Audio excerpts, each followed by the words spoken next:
جہالت ہے اور اس کی ایک بہت بڑی دلیل میں دینے لگا ہوں۔ کوئی شخص اس بات کا رد پیش نہیں کر سکتا، اور کربلا کے لوگوں سے ہم نے دین نہیں سیکھنا بلکہ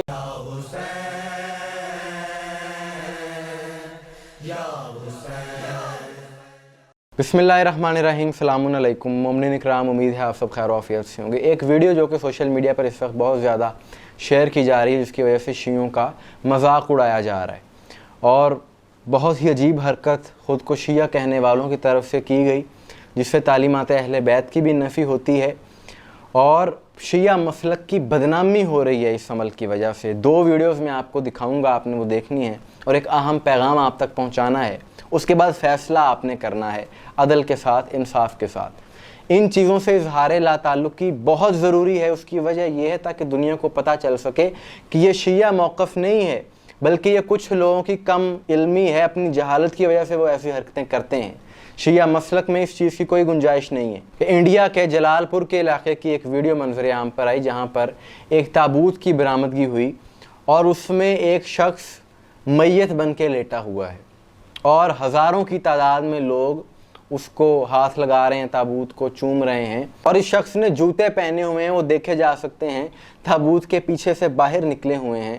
اب آپ خود سوچیں کہ ایسی چیزوں سے مذاق نہیں بنے گا تو اور کیا ہوگا، کہ آئے روز ایسی چیزیں دیکھنے کو ملتی ہیں، اور پھر کہہ دیا جاتا ہے جی یہ دشمنوں کی سازش ہے۔ اگر بھائی یہ دشمنوں کی سازش ہے، جو ہزار لوگ چوم رہے ہیں ان کو شعور نہیں ہے؟ یہ المیہ ہے، یہ نتیجہ ہے اس چیز کا کہ موجودہ دور میں اکثریت یہ المیہ پایا جاتا ہے کہ عام لوگوں کو صرف رسموں تک محدود کر دیا گیا ہے، تعلیمات اہل بیت تک نہیں آنے دیا گیا۔ بس عشق کا نام دے کر کوئی بھی کام کروا لیا جاتا ہے اور اس پر کوئی اعتراض نہیں کرتا، کوئی بولتا نہیں ہے۔ یہ تو تابوت میں ایک میت کو لٹایا گیا ہے یہاں پر، اور پنجاب میں ایک ذاکر نے برآمدی کروائی ہے شہزادہ علی اکبر کی اور بی بی سکینہ کی۔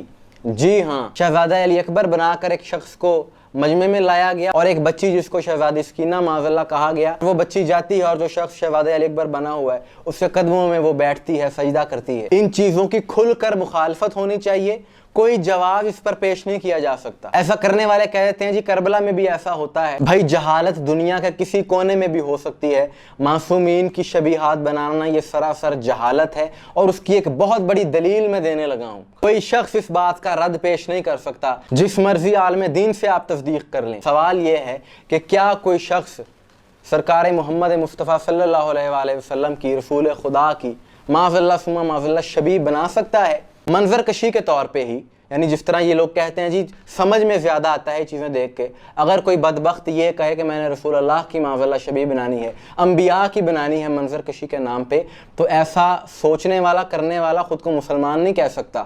تو جس طرح رسول اللہ کی شبیہ بنانا جائز نہیں ہے، تو اسی طرح سے امام حسین علیہ السلام اسی رسول کے نواسے ہیں۔ امام حسین کے بارے میں رسول اللہ نے فرمایا الحسین منی وانا من الحسین، حسین مجھ سے ہے، میں حسین سے ہوں۔ تو پھر اس حسین کی شبیہ کس طرح سے بنائی جا سکتی ہے؟ یہ جو معصومین کی اہل بیت کی شبیہات بنائی جاتی ہیں، ان کا اہل بیت سے، تعلیمات اہل بیت سے کوئی تعلق نہیں ہے، یہ جہالت ہے، اس کی کھل کر مخالفت ہونی چاہیے۔ اور کربلا کے لوگوں سے ہم نے دین نہیں سیکھنا، بلکہ شہید کربلا امام حسین سے ہم نے دین سیکھنا ہے، رسول اللہ سے ہم نے دین سیکھنا ہے۔ کربلا کے لوگ، عراق کے لوگ جو بھی کرتے ہیں ان سے ہمارا کوئی تعلق نہیں، کیونکہ وہ ہمارے لیے حجت نہیں ہے۔ ایسی چیزیں فقہ جعفریہ کی بدنامی کا سبب بن رہی ہیں، ان کی مخالفت ہونی چاہیے۔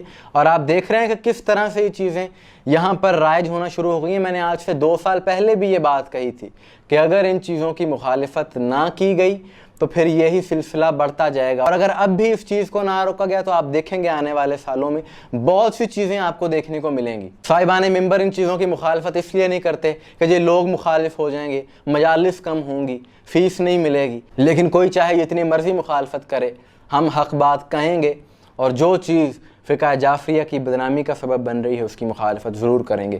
مومنین اکرام، آپ کی اس بارے میں کیا رائے ہے؟ کمنٹس میں ضرور بتائیے گا۔ مجھے دعا میں یاد رکھیے گا۔ السلام علیکم ورحمۃ اللہ۔